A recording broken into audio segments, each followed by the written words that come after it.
अस्सलामु अलैकुम। उम्मीद है आप सब खैरियत से होंगे। अगर मेरी ये छोटी सी कोशिश, ये कहानी आपको ज़रा सी भी अच्छी लगे, तो बस एक छोटा सा तोहफ़ा दे दीजिए। हमारे चैनल कहानियों की दास्तान को सब्सक्राइब कर लीजिए और बेल आइकॉन को ज़रूर दबाइएगा, ताकि हर नई कहानी की खुशबू सबसे पहले आप तक पहुंचे। अगर कहानी ने दिल को छुआ हो, तो एक मीठा सा कमेंट और एक हसीन सा लाइक भी छोड़ दीजिएगा। आपके अल्फाज हमारे लिए दुआओं जैसे हैं। तो चलिए, अब चलते हैं मोहब्बत के उस सफ़र की तरफ, जहाँ हर लफ्ज़ में कोई राज है और हर खामोशी में एक दास्तान। डॉक्टर जाकिर अली लखनऊ से दिल्ली की फ़्लाइट में उड़ान भर रहे थे। इस शहर से जुड़ी उनकी पुरानी यादें हवाई जहाज़ की रफ्तार से भी तेज़ी से उनके दिमाग में घूम रही थीं। वे 8 से 10 दिनों बाद गांव से दिल्ली लौटे, तो खुद के कमरे की खिड़कियों की पत्थर की नक्काशीदार जालियों पर लोहे के फ्रेम में बारीक तारों की एक और जाली लगी देखकर असमंजस में पड़ गए। उन्हें कुछ समझ में नहीं आया। उन्होंने बड़े बेटे शाहिद से जानना चाहा तो वह बोला, जी अब्बू, खिड़की की पुरानी जाली के बड़े बड़े सुराखों से धूल, मच्छर, कीड़े वगैरह आते थे, इसलिए इस कमरे के अंदर की तरफ से यह जाली लगवा दी। कुल 3,000 रुपए लगे और अब्बू खिड़की की जाली के पत्थर पर पुराना शानदार नक्काशी का काम तो बाहर से आने वालों को पहले की तरह ही नजर आता है। और इसके बाद कुछ तो नवाबी खानदान की घुट्टी में मिली तहजीब से पिता के प्रति सम्मान और कुछ कोई ठोस वजह वाले शब्द नहीं मिलने से वह हकलाते हुए चुप हो गया। तभी उसके कमरे से उसकी बीबी की आवाज सुनाई पड़ी, और लोगों की नजरों पर एक मोहूम सा पर्दा भी पड़ा रहेगा। इसके बाद उसकी बेशर्म हंसी की आवाज आई तो जाकिर अली बौखला गए। उनकी मौजूदगी में उनकी पुत्रवधू का इस तरह इज्जत गुफ्तगू करना और ठहाका लगाकर हंसना उनके खानदानी आचरण में नहीं था। उन्होंने सवालिया नजरों से शाहिद को देखा, तो वह शर्मिंदगी से नजर झुकाए पीछे मुड़ा और अपने कमरे में चला गया। मोहूम से पर्दे का जुमला साकिर के दिल में नश्तर की तरह चुभ गया था। शाहिद के चले जाने के बाद वे काफी देर गुमसुम खड़े रहे। फिर बोझिल कदमों से धीरे धीरे चलकर अपने कमरे में जाकर आराम कुर्सी पर गिर से पड़े। डॉक्टर जाकिर अली की आंखों के सामने यह जुमला सिनेमा की रील की तरह चालू हो गया। डा जाकिर अली नवाबी खानदान से संबंध रखते थे। महानगर से 50 किलोमीटर दूर गांव में उनकी 5 मंजिली पुश्तैनी हवेली, आम के कई बाग और काफी सारी खेती की जमीन थी। उर्दू उनके खून में थी। गांव के मदरसे से शुरू हुई शिक्षा राज्य की प्रतिष्ठित यूनिवर्सिटी से उर्दू और फारसी में एमए पीएचडी करके पूरी हुई। फिर उसी यूनिवर्सिटी में वे उर्दू के लेक्चरर बने और हेड ऑफ द डिपार्टमेंट के पद से रिटायर हुए। ये कोई 30 से 35 साल पहले की बात है, जब डाय जाकिर ने यूनिवर्सिटी में पढ़ाना शुरू किया। जब भी किसी शायर का कलाम पढ़ाते, तो क्लास का माहौल ऐसा उर्दूमय और शायराना बना देते थे कि दूसरी क्लासों के लड़के उनकी क्लास में आकर बैठ जाया करते थे। ऐसे ही एक दिन वे किसी सूफी शायर की कोई कविता पढ़ा रहे थे और उसकी तुलना भारतीय विशिष्ट अद्वैत से करने के लिए वे एक संस्कृत का श्लोक उद्धृत करना चाह रहे थे। लेकिन नफीस उर्दू जबान पर संस्कृत का श्लोक बार बार फिसल जाता था। तभी उधर से संस्कृत विभाग की लेक्चरर मंजरी निकली। डॉक्टर मंजरी ने उन्हें नमस्कार किया और बतलाया कि संस्कृत के कठिन शब्दों को 2 टुकड़ों में बांटकर बोलें तो वे बिल्कुल सरल हो जाएंगे। डॉक्टर जाकिर अली की मुश्किल हल हो गई। डॉक्टर मंजरी जाकिर की हमउम्र थीं। उस दिन से संस्कृत के कठिन शब्दों की गांठ खोलने का जो सिलसिला शुरू हुआ, उसके चलते वे न जाने कब एक दूसरे के सामने अपने मन की गांठें खोलने लगे और धीरे धीरे एक दूसरे के मन में इतने गहरे उतर गए कि अब अगर एक दिन भी आपस में नहीं मिलते थे, तो दोनों ही बेचैन हो जाते। दूसरे दिन मिलने पर दोनों की आंखें गवाही देती थीं कि रात भर नींद का इंतजार करते दुख दुख गई हैं। ऐसे ही एक रतजगे के बाद दोनों मिले तो जाकिर ने डॉक्टर मंजरी का हाथ अपने हाथ में थाम कर बेताबी से कहा, देखो मंजरी जी, अब इस तरह गुजारा नहीं होगा। मैं क्या कहना चाह रहा हूँ आप समझ रही हैं ना? मंजरी ने जवाब दिया था, जाकिर साहब, पिताजी तो खुले विचारों के हैं, इसलिए उन्हें तो करीब करीब मना लिया है, मगर माँ को मनाने में थोड़ा वक्त लगेगा। थोड़ा इंतजार करिए, सब्र का फल मीठा होता है। तब वह जमाना था जब देश की गंगा जमुनी संस्कृति में राजनीति विष सी बनकर नहीं घुली थी। वोटों की खातिर सत्ता के दलालों ने दो संस्कृतियों को, अल्पसंख्यक और बहुसंख्यक का सांप्रदायिक लिबास नहीं पहनाया था। लफ्जिहाद या घर वापसी के नारे नहीं गूंजे थे। संस्कृत विभाग के प्रोफेसर डाए राम किंकर खुद जाकिर के बड़े बनकर उनकी तरफ से पैगाम लेकर मंजरी के घर गए थे और पहली बार उनकी माँ की गालियां खाकर चुपचाप लौट आए, मगर दूसरे दिन ही फिर पहुंच गए। फिर लगातार समझाइश के बाद आखिर उन्होंने खुद जाकिर का बड़ा भाई बनकर जिम्मेदारी ली कि विवाह के बाद न तो मंजरी का नाम बदला जाएगा न धर्म। फिर 2 से 4 पढ़े लिखे और समाज के प्रतिष्ठित व प्रगतिवादी लोगों की मध्यस्थता से उन्होंने अपनी मुंह बोली भांजी मंजरी का विवाह जाकिर से करा दिया था। डॉक्टर मंजरी विवाह के बाद भी मंजरी ही रहीं। शादी के 3 सालों बाद जब पहली संतान हुई तो मंजरी ने ही जाकिर अली से कहा, जाकिर साहब, औलाद की पहचान बाप के नाम से होती है। आप बच्चे का नाम अपने खानदानी रिवायत के मुताबिक ही रखें। और बच्चे का नाम शाहिद तय हुआ था। इसके 3 सालों बाद जब दूसरा पुत्र हुआ तो उसका नाम साजिद रखा गया। डॉक्टर जाकिर अली की शादी को 10 साल बीत गए थे। सब कुछ बेहद खुशगवार था। तभी उस साल चेचक महामारी बनकर फैली और पता नहीं कैसे मंजरी उसकी चपेट में आ गई। बहुत दवा कोशिशों के बावजूद उन्हें बचाया नहीं जा सका। डॉक्टर जाकिर अली की तो दुनिया ही उजड़ गई। वे एकदम टूट गए थे। अब न तो उन्हें पढ़ाने में वह दिलचस्पी रही थी, न क्लास लेने में। घर गृहस्थी की परेशानी थी सो अलग। पता नहीं मंजरी ने पिछले 10 सालों में उन्हें और उनके घर को कैसे संभाला था कि आज उन्हें यह भी मालूम नहीं था कि उन्हें बनियान कितने नंबर की आती है। रिश्तेदारी और परिवार में कोई ऐसी महिला थी नहीं जिसे वे घर लाकर बच्चों की परवरिश व घर की जिम्मेदारी देकर निश्चिंत हो जाते। घर जैसे तैसे पुराने बावर्ची और माली की मदद से चलता रहा। 1 साल बीत गया तो उन्होंने शाहिद और साजिद को हॉस्टल में भेजने का निर्णय किया। यह पता चलने पर बूढ़े बावर्ची ने रोते हुए साजिद को कलेजे से लगाकर फरियाद की, नवाब साहब, नमक खाया है इस घर का और आपके पिता ने हमें चाकर नहीं समझा। आज उन्हीं की याद दिलाकर आपसे कहता हूँ कि बच्चों को हमारी नजरों से दूर नहीं करें। हार कर उन्होंने एक पढ़ी लिखी आया की जरूरत का इश्तिहार दे दिया। इंटरव्यू के लिए राबिया बानो उनके घर आई तो जाकिर को लगा कि शायद वे यूं ही आई होंगी। राबिया यूनिवर्सिटी में म्यूजिक डिपार्टमेंट में ट्यूटर थीं और गज़लों के संगीत की धुन बनाने के लिए उर्दू गज़लों में अरबी या फारसी के कुछ कठिन शब्दों का सीधी सादी भाषा में अर्थ समझने के लिए अक्सर उनसे मिलती रहती थीं। उनके बारे में बताया गया था कि उनके शौहर मैकेनिकल इंजीनियर थे, कंपनी के कॉन्ट्रैक्ट पर दुबई गए थे। वहां किसी विदेशी महिला की मोहब्बत के जाल में फंस गए और उससे निकाह करके टेलीफोन पर 3 बार तलाक बोलकर राबिया बानो को तलाक दे दिया। थोड़ी देर इधर उधर की बातें होती रहीं, मगर जब दूसरी महिला उम्मीदवार आने लगी तो राबिया खुद उनसे बोली, डॉक्टर साहब, आपने 2 बच्चों की परवरिश करने लायक एक पढ़ी लिखी आया की जरूरत का इश्तिहार दिया है ना? जी हाँ। क्या आपकी नजरों में कोई है या आप किसी की सिफारिश कर रही हैं? जाकिर ने अधीरता से पूछा तो राबिया ने बड़ी दृढ़ता से जवाब दिया, ए तो मेरी नजर में कोई है, न मैं किसी की सिफारिश कर रही हूँ। डॉक्टर साहब, मैं खुद हाजिर हुई हूँ।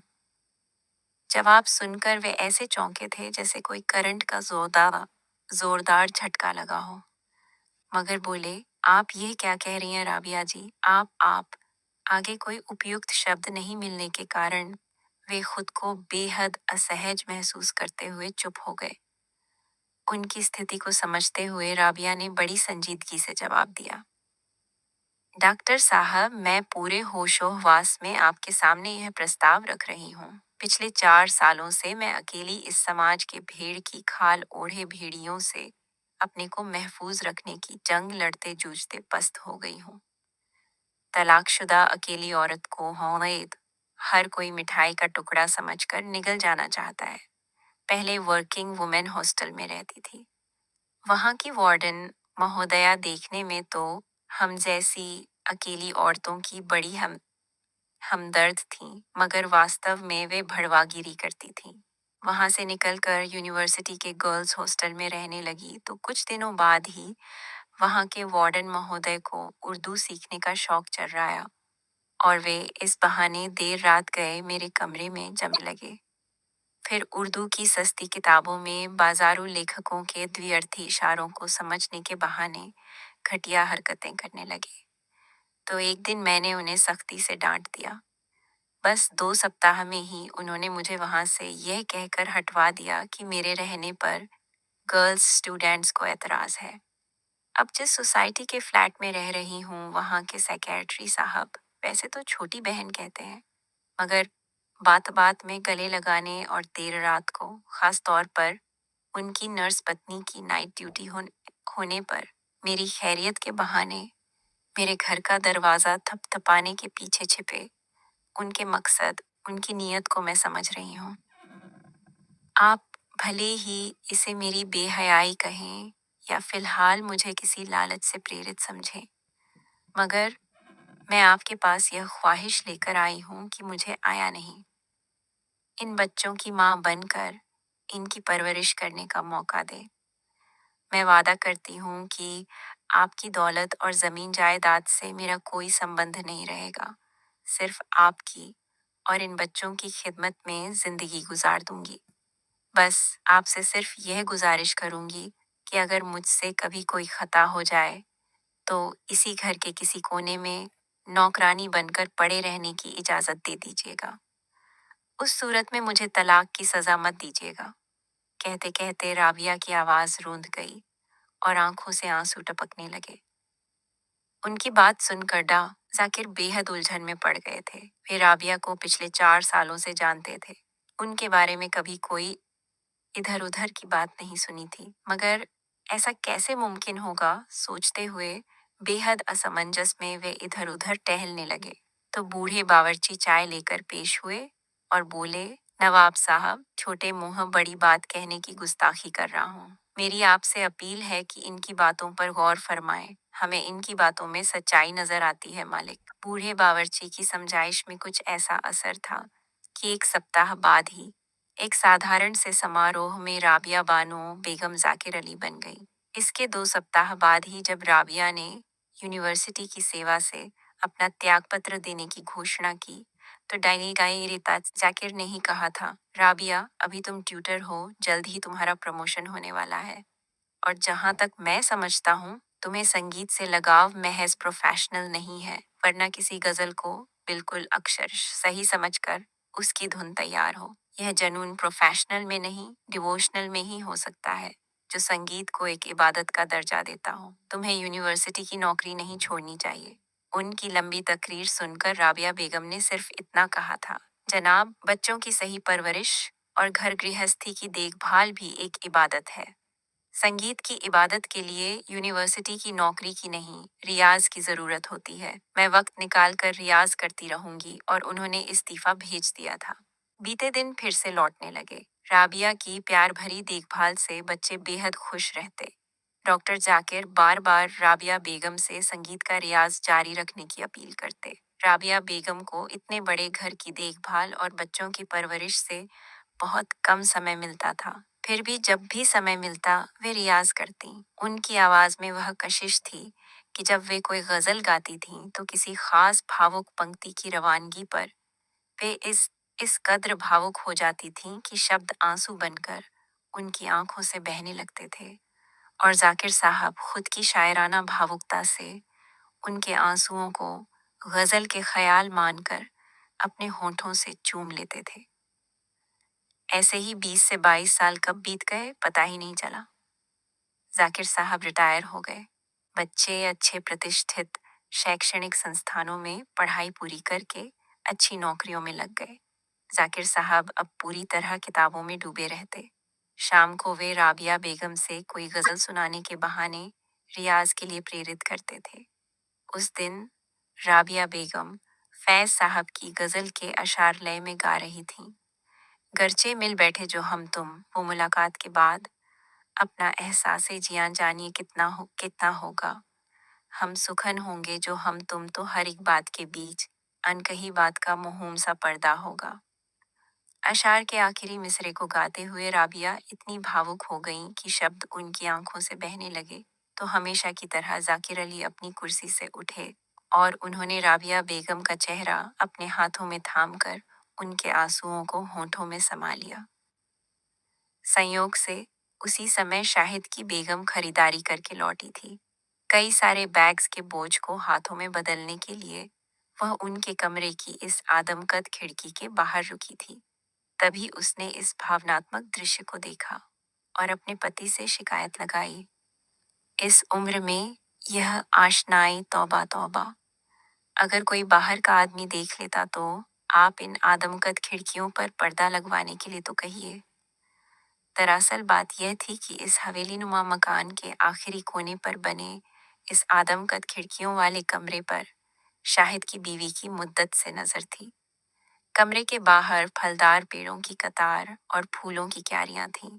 शरद की मादक चांदनी रातों में और वसंत के मौसम में कमरे से बाहर निकले बिना इस खिड़की के सामने बैठकर ही फूलों व तिस्से के से आमों के बौर की खुशबू के साथ उस शायराना माहौल को महसूस किया जा सकता था। शाहिद की बीवी की तालीम बीए तक थी। शायरी और उर्दू की तहजीब तो उसे नहीं थी, हाँ उसका मिजाज आशिकाना जरूर था। वह पहले भी कई मौकों पर यह इच्छा जाहिर कर चुकी थी कि अब्बू और अम्मी अगर गांव में जाकर रहें तो बेहतर होगा, वरना आधी से ज्यादा हवेली में अम्मी ने जो लड़कियों के लिए स्कूल खुलवा दिया है, स्कूल वाले धीरे धीरे पूरी हवेली पर ही काबिज हो जाएंगे। जमीन जायदाद की फसल वगैरह भी अभी कारिंदों की ईमानदारी पर ही मिल रही है, तब जमीन जायदाद की भी बेहतर देखभाल हो सकेगी। इसके अलावा वह एक बार जाकिर द्वारा आम के बागों का ठेका उसके एक रिश्तेदार को देने से इनकार कर देने की वजह राबिया बेगम को मानती थी, इसलिए उनसे मन ही मन बेहद नाराज थी। सो वह किसी भी तरह उन्हें इस घर से अलग कर देना चाहती थी। इस वाक़ये के 2 दिनों बाद जाकिर अली अपने कमरे में बैठे किसी पत्रिका के लिए एक शायर के बारे में लेख लिख रहे थे कि राबिया बेगम उनके पास आकर बोली, आपको जनाब राम किंकर साहब याद है ना? अरे वही राम किंकर साहब जो संस्कृत के प्रोफेसर थे और बाद में किसी फेलोशिप के तहत लंदन चले गए थे, फिर वहीं बस गए। अरे आप ऐसे कैसे कह रही हैं? हम ऐसे एहसान फरामोश तो नहीं कि राम किंकर साहब को भूल जाएं। हाँ बताइए क्या हुआ राम किंकर साहब को? जाकिर अली ने कलम रोककर उत्सुकता से पूछा। अरे उन्हें कुछ नहीं हुआ, कुछ दिनों पहले उनका फोन आया था, हमें लंदन आने का न्योता दिया है। कह रहे थे कि उनकी ही एक संस्था भारतीय शास्त्रीय संगीत का कोई बड़ा कार्यक्रम करवा रही है, सो शास्त्रीय संगीत संबंधित कुछ साजों की संगत देने वालों की उन्हें काफी जरूरत है। वे तो कह रहे थे कि अब भी मेरे इल्म और हमारे फन की वहाँ बेहतर कदर हो सकेगी, क्या कहते हैं? राबिया बेगम ने उनसे मानो कुछ आश्वासन पाने की मुद्रा में प्रश्न किया। राबिया बेगम की इंग्लैंड जाने की पेशकश सुनकर उनके दिमाग में 2 दिनों पहले बहू का बेहुदा डायलॉग और लोगों की नजरों पर मोहूम सा पर्दा भी पड़ा रहेगा, और उसके बाद उसकी बेहया हंसी की याद उन्हें करंट का सा झटका दे गई। वे समझ गए कि बात राबिया बेगम तक पहुंच गई है और उन्हें गहरे चुभ गई है। सोचकर वे बेहद मायूस हो गए, मगर बोले, बेगम अपने पासपोर्ट पता नहीं कब से रिन्यू नहीं हुए, शायद नए ही बनवाने पड़े। अब इस उम्र में यह सब झंझट कहाँ होगा। अरे ऐसे कौन से बूढ़े हो गए हैं आप, और ये पासपोर्ट सिर्फ एक टर्म ही तो रिन्यू नहीं हुए हैं। ब्रिटिश एम्बेसी के कल्चरल सेंटर में मेरी एक शार्गिद है, शायद वह कुछ मदद कर सके। कोशिश करके देखते हैं, कहकर राबिया बेगम ने दोनों पासपोर्ट उनके आगे रख दिए और एक गहरी सांस लेकर बेबस निगाहों से जाकिर की तरफ देखा तो वे फैसला करने को मजबूर हो गए। जाकिर साहब की जान पहचान और व्यवहार कुशलता से 1 महीने में दोनों के पासपोर्ट बन गए। अभी तक घर में उन्होंने इस बारे में खुलकर किसी से बात नहीं की थी। अब जब उन्होंने अपने दोनों के लंदन जाने की बात कही तो अजीब सी प्रतिक्रिया मिली। राबिया बेगम के लंदन जाने पर किसी को एतराज नहीं था, पर लड़के और बहुएं जाकिर साहब को जाने नहीं देना चाहते थे। राबिया बेगम से सिर्फ उनके पोते आमिर और समद ने नहीं जाने की मनुहार की थी। बहरहाल कुछ समझाइश के बाद दोनों लंदन रवाना हो गए। 3 महीने बीत गए। एक दिन शाहिद ने उनको फोन किया और बोला, अब्बू, आमों के बाग को ठेके पर देने का मौसम आ गया है। आप हिंदुस्तान कब आ रहे हैं? बहुत दिन हो गए, आ जाइए ना। फोन सुनकर उन्होंने संक्षिप्त सा जवाब दिया, साहबजादे, अगर आमों के बाग का ठेका देने के लिए ही मुझे आना है तो बेहतर है कि तुम अभी से इन सभी कामों को और दुनियादारी को समझ लो। भाई, आगे भी तुम्हें ही सब कुछ देखना है। अरे नहीं अब्बू, बात ये है कि हम सब आपको बहुत याद कर रहे हैं। अब की बहू की आवाज थी। अब्बू, आमिर और समद भी आपको बहुत याद करते हैं। वे सिर्फ मुझे ही याद कर रहे हैं या? अरे नहीं अब्बू, याद तो अम्मी को भी करते हैं, मगर वह क्या है कि वे तो अपनी संगीत की महफिलों वगैरह में व्यस्त रहती होंगी। इसलिए इसलिए कहते हुए बहू अपनी बात जारी रखने के लिए शब्द नहीं मिलने से हकलाने लगी तो देखता हूँ, 1-2 हफ्ते बाद आने की कोशिश करूंगा, कहकर जाकिर साहब ने फोन काट दिया। कुछ दिनों बाद वे लौट आए तो देखा कि राबिया बेगम के सबसे प्यारे सितार को कागज के कफन में लपेटकर कमरे के ताख पर रख दिया गया था। उनकी गैर मौजूदगी में दोनों के कमरों का इस्तेमाल किया गया था, मगर उनकी किताबों और राबिया बेगम के साजों की देखभाल कतई नहीं की गई थी। यह मंजर देखकर उनका मन खिन्न हो गया। उस दिन रात को डाइनिंग टेबल पर उन्होंने शाहिद से कहा कि वह कल उनके साथ गांव चलकर आम के बाग को ठेके पर देने के संबंध में सारी बातें समझ ले।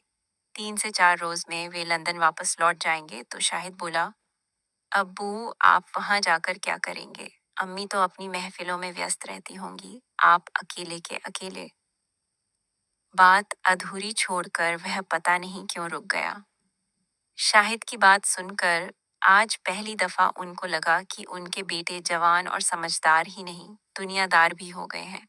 अब उनकी नजरों में राबिया बेगम का दर्जा उनकी माँ का नहीं, बल्कि शायद अपने बाप की दूसरी बीवी का हो गया है। मगर उनकी रगों में नवाबी खानदान का खून तथा तबीयत में अदब बसा हुआ था। इसलिए गुस्से को पीकर बोले, शाहिद, अदब से बात करो, वे तुम्हारी माँ हैं। उन्होंने तुम लोगों की परवरिश के लिए अपने कैरियर को ही कुर्बान नहीं किया, एक इतनी बड़ी कुर्बानी दी है जिसे तुम लोग जानते भी नहीं हो और न ही उसकी अहमियत को समझते हो। जानना चाहोगे? उन्होंने शाहिद को घूर कर देखते हुए कहा, चलिए, उस कुर्बानी को भी आज बता ही दीजिए। शाहिद की आवाज में अब भी तल्खी थी। शाहिद, हर औरत में माँ बनने की अहम ख्वाहिश होती है। उसकी जिंदगी का यह एक अहम मकसद होता है। मगर राबिया बेगम ने हमसे निकाह के वक्त वादा किया था कि वह तुम दोनों को ही अपनी औलाद मानकर पालेगी। अपना वचन निभाने के लिए उसने बिना किना कोई अपनी औलाद पैदा किए स्टरलाइजेशन करा लिया, जिससे उसकी अपनी औलाद पैदा होने की सूरत ही न बने। ये कोई मामूली बात नहीं है और तुम कहते कहते दबाए गुस्से के कारण उनकी आवाज कांप गई। अब्बू, मैं आपकी बहुत इज्जत करता हूँ, मगर कुछ बातों पर मोहूम सा पर्दा ही रहे तो बेहतर है। वैसे खुदकुशी को कुर्बानी का दर्जा दिया जाना भी सही नहीं है। शाहिद की जबान में अब भी तल्खी कायम थी। तुम कहना क्या चाहते हो? साफ साफ बोलो। वे बोले तो उनकी आवाज में अब की बार सख्ती थी। बात यह है अब्बू, सभी चीजें उतनी खुशगवार और बेहतर नहीं थीं जितनी आप समझते रहे हैं। आपसे निकाह करते वक्त मोहतरमा राबिया बेगम की नजरों में इस महानगर में एक बड़ी जमीन में बने हमारे इस आलीशान मकान और हमारी खानदानी जमीन जायदाद का ख्याल बिल्कुल नहीं था। यह बात कहना बिल्कुल लफ्फाजी होगी। आपसे निकाह के वक्त वे तलाकशुदा थीं तो उन्हें भी एक महफूज पनाह की ज़रूरत थी। रही बात स्टरलाइजेशन कराने की, तो इसकी वजह कोई पेचीदा जनाना मर्ज और यह ख्याल भी हो सकता है कि इस निकाह का अंजाम भी अगर तलाक हुआ तो उस हाल में उनकी अपनी औलाद उनकी परेशानी की वजह बन सकती है। रही हमारी परवरिश की बात, वह तो आप अगर एक आया भी रख लेते तो यह काम तो वह भी करती ही, मगर उस हालत में आपकी जिंदगी तन्हा कटती। शाहिद का संवाद और उसके मुंह से राबिया बेगम का नाम सुनकर जाकिर अली सन्न रह गए। यह वही शाहिद है जो डाइनिंग टेबल पर आने से पहले यह पूछता था कि अम्मी ने आज क्या पकाया है। 8वें दर्जे में आने तक वह रात को अक्सर अपने कमरे में से निकल आता और अपनी इसी अम्मी के पास सोने की जिद करता, तो राबिया उसे अपने साथ सुला लेती थी तो उसे मेहमान खाने में रात बितानी पड़ती थी। उस समय शाहिद अपनी इन्हीं अम्मी के ही बेहद करीब था। आईआईटी में एडमिशन हो जाने पर वह अपनी इन्हीं अम्मी के गले में बाहें डालकर लिपट कर रोया था। अम्मी आप साथ चलो प्लीज, अम्मी कुछ दिनों के लिए चलो, आप नहीं चलोगी तो मैं भी नहीं जाऊंगा। और वह तभी गया था जब राबिया बेगम उसके साथ गई थी और उसके पास से कुछ दिनों बाद नहीं, पूरे 3 महीने बाद अपना 4 किलो वजन खोकर लौटी थी। शाहिद की जिद सुनकर इन्हीं अम्मी के माँ की मोहब्बत से लबरेज दिल और अनुभवी आंखों ने ताड़ लिया कि वह आईआईटी में नए लड़कों की रैगिंग की बातें सुनकर बेहद घबराया हुआ है और अगर वे साथ नहीं गईं तो कुछ अप्रिय हो सकता है। वे एक बड़ी यूनिवर्सिटी से छात्र और अध्यापक दोनों रूप से लंबे अरसे तक जुड़ी रही थीं। सो वे यह बात जानती थीं कि यह रैगिंग जैसा परपीड़न का घिनौना आपराधिक काम करने वाले चंद वे स्टूडेंट होते हैं जो माँ बाप की प्यार भरी तवज्जो न मिलने से उपजे आक्रोश के साथ किसी न किसी तरह के अन्य मानसिक तनाव का शिकार होते हैं किसी। बहुत सोच समझकर राबिया बेगम ने एक योजना बनाई जिसके तहत आईआईटी में पहुंचकर वे वहां के कोऑर्डिनेटर से मिली, उन्हें अपना पूरा परिचय दिया और आने का मकसद बताया, तो वे अपने स्तर पर उन्हें हर संभव सहयोग देने के लिए तैयार हो गए। राबिया बेगम ने सबसे पहले उनसे उन संभावित लड़कों की जानकारी प्राप्त की जो उस साल के नवागंतुकों की रैगिंग करना अपना अधिकार समझते थे। फिर उन्होंने उन लड़कों से अलग-अलग मुलाकात की। उन लड़कों से राबिया बेगम की ममता भरी लंबी बातचीत में यह बात निकल कर आई कि उन्हें कभी भी माँ बाप की निकटता, उनकी प्यार भरी देखभाल, स्नेह भरी डांट फटकार मिली ही नहीं थी। ज्यादातर लड़कों को तो यह भी याद नहीं था कि उन्हें माँ ने कभी अपने ही अपने हाथ से परोस कर खाना खिलाया था। वे तो माँ के उस स्वरूप से परिचित ही नहीं थे जो गुस्सा होने पर बच्चे को मार तो देती है मगर बाद में उसके रोने पर उसके साथ खुद भी रो लेती है। पिता के बारे में उनका परिचय सिर्फ सूरत पर पैसे मांगने पर पैसे देते हुए यह खुड़की, अभी उस दिन तो इतने पैसे दिए थे, तुम्हारे खर्चे दिन पर दिन बढ़ते जा रहे हैं, देने वाले व्यक्ति के रूप में था। बच्चे इस बात से भी आक्रोशित थे कि उनके माँ बाप उन पर जो खर्चा करते हैं उसका ढिंढोरा भी खूब पीटते हैं। इसके साथ ये लड़के रैगिंग की पीड़ा झेलने के दमित आक्रोश का भी शिकार थे। जब राबिया ने पहली बार उन 15-12 लड़कों को अपने घर पर खाने को कहा तो वे भौचक्के के रह गए, मगर राबिया बेगम का ममता भरा अनुरोध टाल भी नहीं सके। उनके आ जाने पर राबिया बेगम ने अपने हाथ से बना खाना परोस कर माँ की तरह मनुहार करके खिलाया तो खाना खत्म होने पर एक लड़का गुनगुनाने लगा, तू प्यार का सागर है। लड़के की आवाज में सोच था मगर उसे आरोह और अवरोह का सही ज्ञान नहीं था। यह समझते हुए राबिया ने उसे गाने को प्रोत्साहित किया और बड़ी सावधानी से थोड़ी सी समझाइश के साथ उससे पूरा गाना गवाया। लड़के समझ गए कि उन्हें संगीत की अच्छी जानकारी है और वे बच्चों की तरह उनसे गाना सुनाने की जिद करने लगे। तो उन्होंने करोगे याद तो हर बात याद आएगी गजल सुनाई। राबिया बेगम की सुरीली आवाज में पेश की गई गजल जब खत्म हुई तो संगीत की जानकारी रखने वाले ही नहीं, सभी लड़के बेहद भावुक हो गए। और एक तो उनसे, हाय अम्मी, आप इतना अच्छा गा भी सकती हो, कहकर उनसे बच्चे की तरह लिपट गया। इसके बाद तो राबिया बेगम ने अपना प्रोग्राम तय कर लिया था। वे रोज उन लड़कों को घर पर बुला लेती थीं, बल्कि कुछ दिन बीतते तो ज्यादातर लड़के उन्हें शरारती बच्चों की तरह घेरे रहने लगे थे। अब इन्हीं दमित आक्रोश के शिकार लड़कों ने घर की सफाई वगैरह से लेकर खाना बनाने और बर्तन साफ करने तक में सामूहिक सहयोग करना शुरू कर दिया था। सब मिलकर खाना बनाते, फिर सहभोज होता था। राबिया बेगम की ममता और व्यवहार माधुर्य ने उन्हें रिश्तों की अहमियत सिखा दी थी। शुरू में जब लड़कों ने उन्हें मैडम कहा तो वे बोली थीं, भाई मैं तुम्हारी टीचर थोड़े ही हूँ। तब कुछ लड़कों ने उन्हें आंटी कहा तो वे बोली, ये आंटी कौन सा रिश्ता होता है, हमारी समझ में नहीं आया, और अपन तो पूरी तरह देसी लोग हैं ना, तो भाई हम किसी की आंटी तो नहीं बनेंगे। फिर लड़कों की दुविधा भांपते हुए उन्होंने कहा था, देखो भाई, मेरी उम्र तुम्हारी माँ के बराबर है, मगर माँ तो माँ ही होती है। परिवार में माँ के बाद काकी ताई मौसी का भी माँ जैसा ही रिश्ता होता है। इसलिए मेरी उम्र के लिहाज से तुम मुझे काकी ताई मौसी वगैरह में से जो भी अच्छा लगे कह सकते हो, वरना मेरा नाम राबिया है, इस नाम से भी बुला सकते हो, मगर आंटी मत कहना।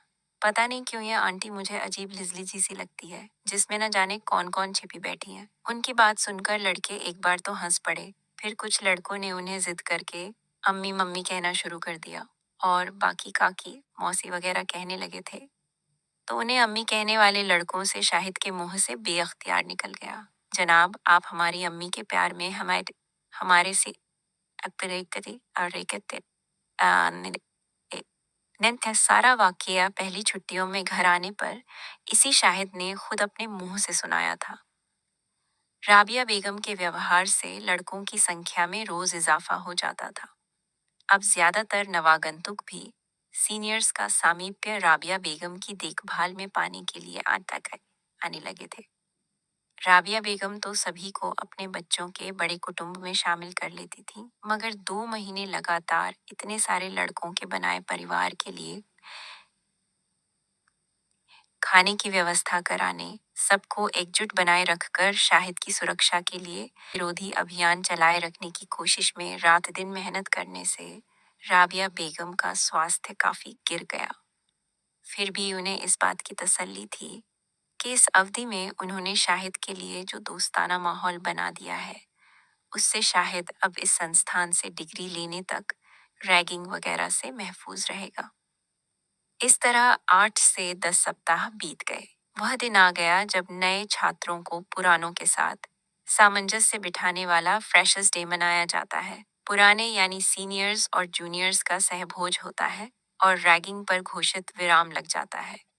अब की बार फ्रेशर्स डे राबिया बेगम ने इस तरह आयोजित किया कि वह मात्र मस्ती भरा सहभोज न रहकर एक विराट सांस्कृतिक कार्यक्रम बन गया। फ्रेशर्स डे के इस जबरदस्त कारनामे का पता संस्थान के प्रिंसिपल के पत्र से हुआ, जिसमें उन्हें बधाई और धन्यवाद देते हुए लिखा था कि यह साल उनके संस्थान के पिछले कई दशकों के इतिहास में यादगार बन गया है, क्योंकि इस साल इस संस्थान में रैगिंग की कोई घटना नहीं हुई और फ्रेशर्स डे के अभूतपूर्व सांस्कृतिक कार्यक्रम के लिए राबिया जी को आगे भी आना होगा।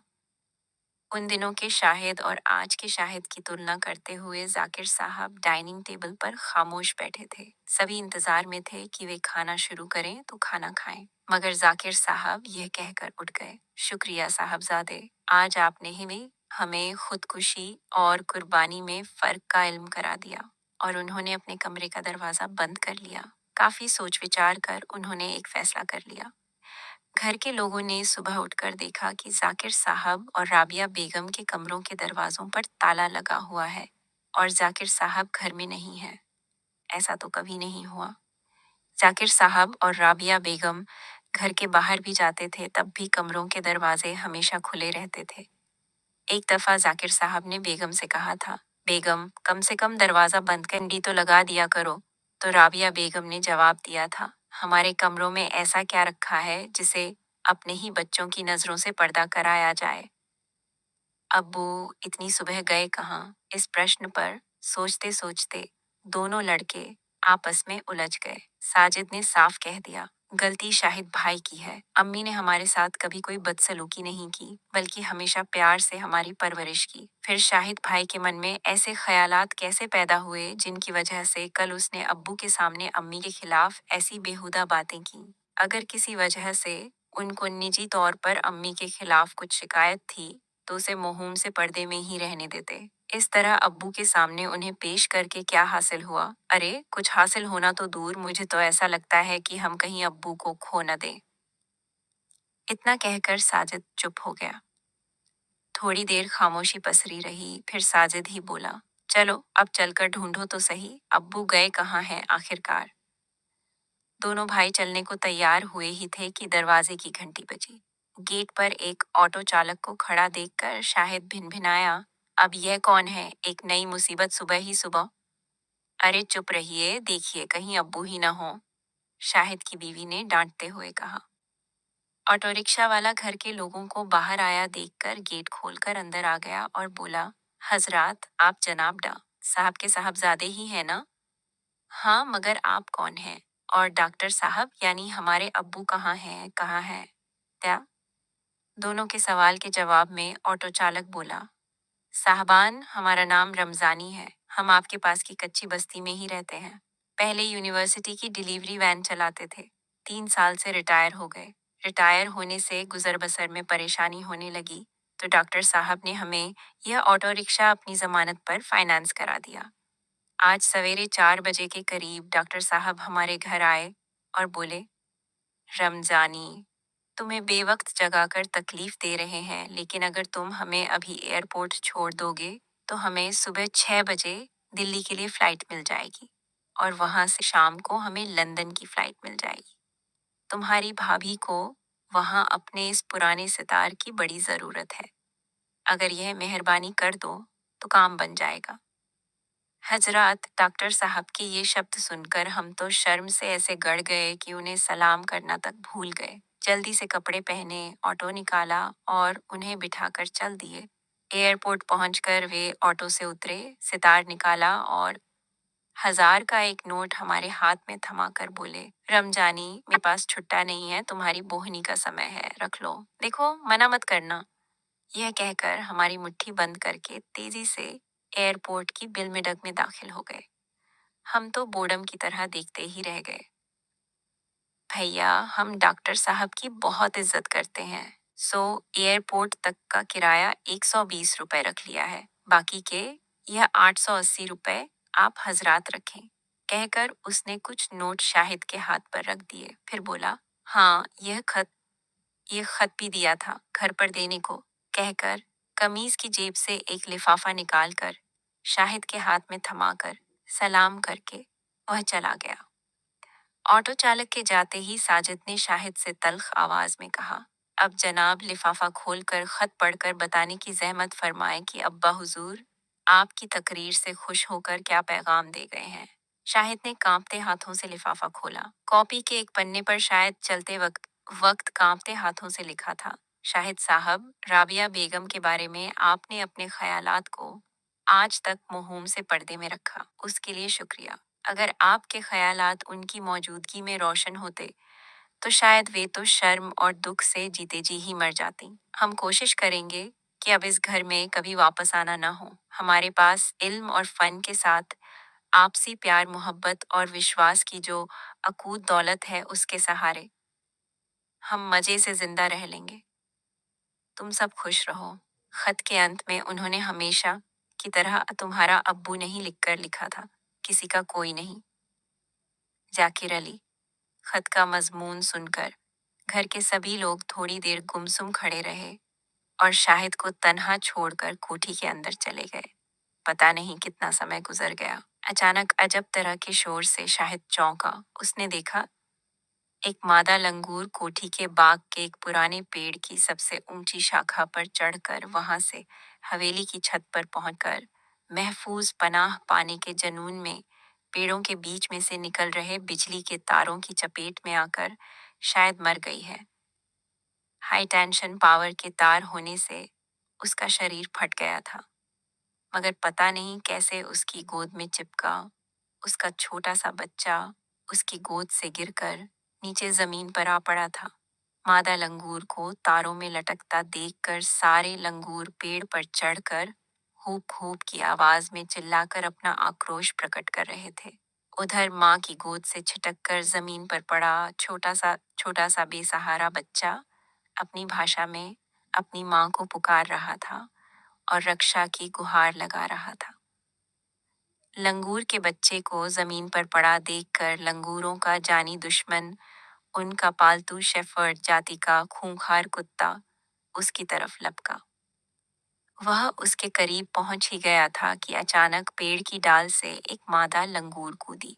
उसने झपटकर बच्चे को गोदी में चिपकाया और कुत्ते के ऊपर से छलांग लगाकर खिड़की के छज्जे पर बैठ गई। बच्चा एक माँ की गोद में आकर अब बेहद आश्वस्त हो गया था। उसने चीखना बंद कर दिया था। यह दृश्य देखकर शाहिद को अपने खुद के अंदर कुछ पिघलता हुआ लगा। उसकी माँ की मौत के बाद से राबिया या बेगम के उनकी माँ बनने और उनके द्वारा की गई परवरिश के बाद अब कल उसके मुंह से उन्हें राबिया बेगम कहे जाने तक का सारा माही कुछ लम्हों में उसकी आंखों के सामने एक फिल्म की रील के दृश्यों की तरह तेजी से गुजर गया। उसकी आंखों से आंसू बहने लगे। तभी उसकी बीवी हाथ में मोबाइल फोन लिए लपकती हुए आई और बोली, लंदन से आपकी अम्मी का फोन, वे अब्बू को पूछ रही हैं क्या कहना है। उसने जलती नजरों से बीवी को देखा। मोबाइल फोन उसके हाथ से छीना और रूंधे स्वर में बोला, अम्मी आदाब। अम्मी, मैं शाहिद, आपका बेटा शाहिद। अम्मी, आप हमें किस बात की सजा दे रही हैं जो हमें एकदम तन्हा छोड़कर चली गई हो। आ जाओ अम्मी, आपको हमारी अपने बच्चों की खुशियों के लिए वापस आ जाओ। अम्मी, मैं आपके बिना अपने को बिल्कुल तन्हा महसूस कर रहा हूँ। एक हफ्ते में आ जाइए। कहते कहते शाहिद की हिचकियां बंद गईं तो साजिद ने फोन लेकर अम्मी की मानमनौवल शुरू कर दी। साजिद की अम्मी से मानमनौवल पूरी हो गई थी। वह बोला, भाईजान, आपने रात को भी कुछ नहीं खाया, आप कुछ नाश्ता कर लीजिए। मैंने रहमत चाचा से कार निकालने के कह दिया है। अभी निकलेंगे तो अब्बू की फ्लाइट के लिए सिक्योरिटी चेक इन के लिए एयरपोर्ट पहुंचने तक हम भी वहां पहुंच जाएंगे। उन्हें मना कर लेकर आएंगे। साजिद, मैंने रात को खाना नहीं खाया तो तुमने कौन सा खाया था। तुम नाश्ता कर लो। मैं तो जब तक अब्बू से मिलकर माफी नहीं मांग लेता नहीं खाऊंगा। तुम सब यही मनाओ कि अब्बू मिल जाए और मुझे माफ कर दें। इतना कहकर उसने सिर झुका लिया। तो ये थी आज की कहानी। अगर कहीं कोई लफ्ज दिल को छू गया हो या कोई जुमला आंखों को नम कर गया हो तो बस दुआओं में याद रखिएगा। अगर आपको हमारी ये दास्तान पसंद आई हो तो हमारे चैनल कहानियों की दास्तान को सब्सक्राइब करना मत भूलिएगा और बेल आइकॉन को भी ज़रूर दबाइएगा ताकि अगली मोहब्बत भरी दास्तान सबसे पहले आप तक पहुंचे। एक प्यारा सा कमेंट और लाइक आपका हौसला बनता है और आपकी मुस्कुराहट हमारी मेहनत की असली इनाम है। चलते हैं, मगर जल्दी मिलेंगे एक नई कहानी, एक नई दुआ और एक नई मोहब्बत के साथ।